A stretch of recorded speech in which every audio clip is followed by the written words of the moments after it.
उनकी गौरव गाथा को दो और वजहों से याद किया जाना चाहिए।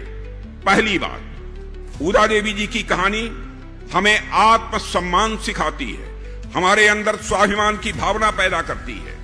1857 की क्रांति के इतिहास में ऊदा देवी पासी ने न केवल अंग्रेजी हुकूमत को ही चुनौती दी थी, बल्कि उस सामाजिक व्यवस्था को भी चुनौती दी थी जिसने उनके समाज को सदियों तक हाशिए पर रखा।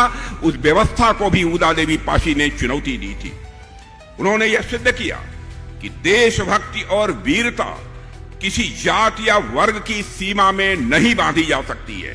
देशभक्ति और वीरता किसी जाति की सीमा में नहीं बांधी जा सकती है। लखनऊ की लड़ाई में उन्होंने दिखाया कि स्वतंत्रता की ज्वाला हर हृदय में प्रज्वलित हो सकती है।